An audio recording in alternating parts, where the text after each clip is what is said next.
Alright, hello everybody, Tokyo Drew 85 here. This is a video I've been wanting to make for a long time about Castlevania 2. Also needed a break from Zelda. I've been playing a lot of Zelda lately. So pretty much with Castlevania 2, I felt that no one has ever made a video that really explains the level up system in the game. And this is a video I wanted to make for a long time. So I'm just gonna jump into it. So obviously when you pause the game, you see you have the game has an in-game timer. You also have the E for experience, the L for level, and the heart is the hearts. You start with 50, and the L is leather whip. So we're just gonna go ahead and buy the crystal, even though we're not gonna go too crazy with this game. Hey, get over here, come on. Forgot how to play that for a second. So I'm gonna just buy away crystal just for the heck of it. Just to also illustrate too that where the white crystal is, those are equipable items that have non-active purposes. Like the white crystal will make a platform show up in the first mansion. There are also items that will appear next to the leather whip. I'll load up a save later in the game to show that. So now the leveling up system. So obviously kill enemies that drop hearts. Now the hearts have two purposes. Their currency, see, I have 4, but also now you see the E, it says 2. And the way it works is the experience points is half of the heart value. So one little heart is worth 2, but you also get 1 experience point. So it's pretty much the experience points are half the heart values. And again, I had to figure this out back in like 1992 before the internet. So it took me a while to piece it together. So as you can see now it's 8 and I have 4 experience points. So pretty much I'm just going to grind a bit to kind of show you how it works.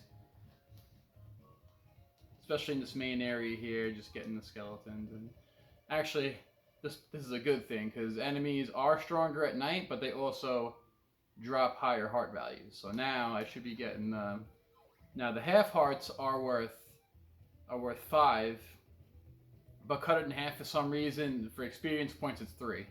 And the big hearts are 10, which is 5 experience points. But you're not really going to get any big hearts here in this area. Areas later in the game, you get the big hearts. So as you can see the experience counters going up. And also, too, the enemies take more hits at night also. Also, too, the way the levels work is that level 1 is going to be at 50 experience points.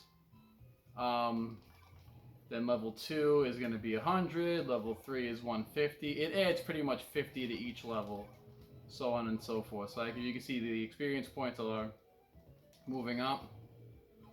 And I'm doing this now because I want to show you something too that's a weird subtlety to the whole process. And something else I had to figure out too. So we're almost there, we're at 38 experience points. Just going to beat up on these wolves. I just hate how they jump forward and leave at you. 44. So at 50, I'm going to gain a level. And then I'm going to show you another subtlety to the whole thing. That's kind of annoying. So now I'm going to gain a level. Oh, I was so sure he was going to drop a heart. Oop. Yeah, they're just going to jump forward. Just walk onto him when that happens. Oh, I could have sworn it was 50. I don't know, is it 100? I could have sworn the first level was 50. Maybe it is 100. Well, it won't take too much further to get there. So, scratch that. The first level is 100. I could have sworn it was 50, but it's not a big deal. We can still get there. It's not really a huge milestone. Just want to kill the wolves here because they're guaranteed to give you the half a big heart.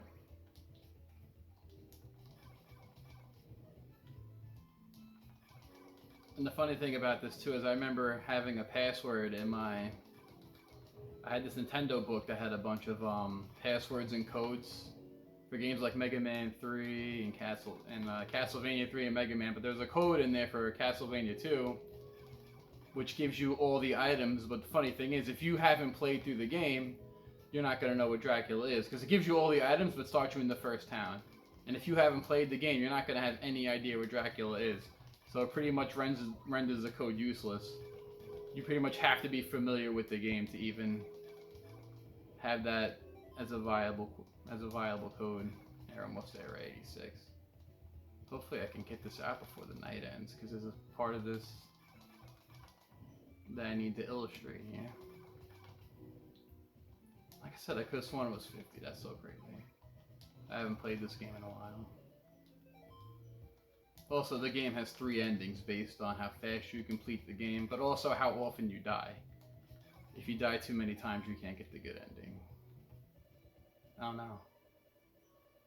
It's okay, we can still gain the level. I just want to show you what happens. So as you can see, the experience points have been adding up as we've been killing enemies.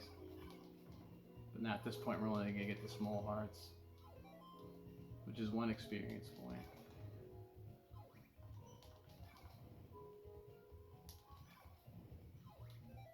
$99, and this should be it right here. So now it resets to 0, but now something else I wanted to show you. Now you notice how I got another heart and I didn't gain any experience points? Because you could only actually gain 1 level per day. There's a cap. So if you thought you're going to sit here and grind hearts to gain levels, it's not going to happen. I won't be able to gain another level until the next day-night cycle. Which is, again, another thing I wish I knew back then. Another subtlety to the whole thing that I wish I knew. It's a little annoying, but it's something I would point out too. So you can only gain 1 level a day. So I believe it's a 7-day cycle, because the story of the game is when you kill Dracula in the first game, he puts a curse on you. Then you pretty much have a week to gather up his remains and burn them.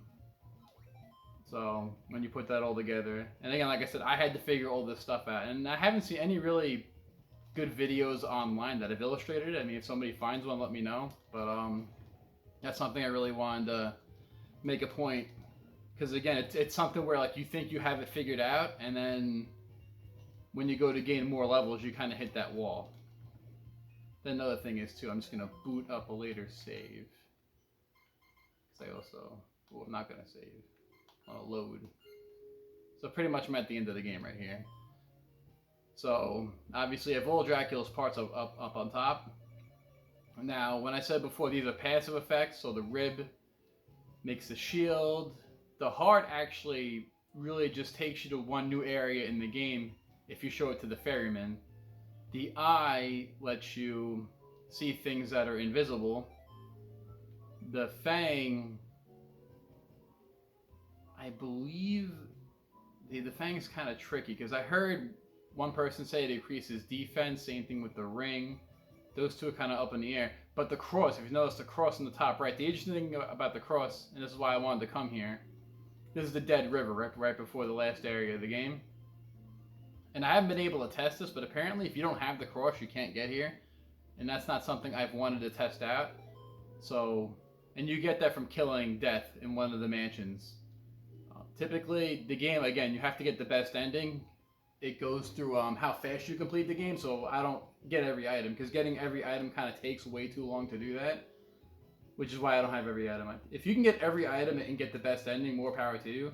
I'm not able to do it because some items are in tricky areas and you have to backtrack. So you actually need the holy water for this part. You gotta break them blocks. Yeah, this is actually the last area of the game. The castle's just empty. Like, it's just an empty castle.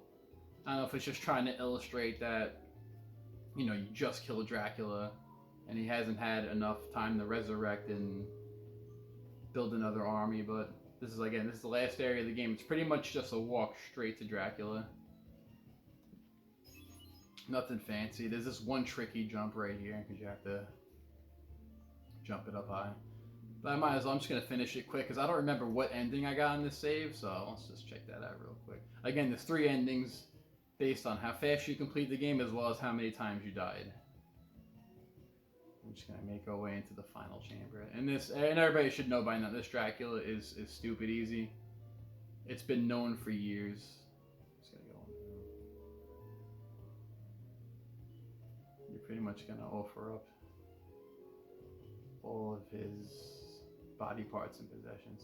Now, interestingly enough, all those items are actually in Symphony of the Night as items that you collect in the Upside Down Castle, which I thought was a cool homage to this. Now, the one item I do go out of my way to get is the Flame, because the Flame is the best weapon, and it kills Dracula easy. but also it's the only weapon that takes hearts in addition to being used. It's not a freebie like the holy water, where you can just use it as many times as you want. It doesn't cost anything. See, he kind of like fades in and out real quick. He will eventually do something. He'll start throwing sickles if you let him, but why let him do that? He also kind of looks like death too. And that's the whole fight right there. It takes like 2 seconds. So you could tell right off the bat, I got the best. I did in the save. I couldn't remember. I got the best ending. And the way you tell that is when he kneels in front of the grave. The other endings, he's not even at the grave. So that's good. Again, I couldn't remember what ending I got. So then another thing was too, the Angry Video Game there pointed out that the text in some of the endings is swapped. So like the mid and the bad ending have swapped text to where it you get the bad ending, but it has good text saying like how you triumphed over Dracula, and the middle ending kind of tells you how you failed, even though you got the second best ending. So I thought that was interesting. It was a good video too that he pointed out. And this one, I believe, goes with the actual ending. And that's it, guys. I just wanted to, like I said, I wanted to make this video for a long time to really illustrate those subtle points, especially with being able to gain 1 level a day, because that was never really clear to me. And I don't know if anybody else ever pointed it out, and that's pretty much it. I hope you guys enjoyed the video, and have a good day.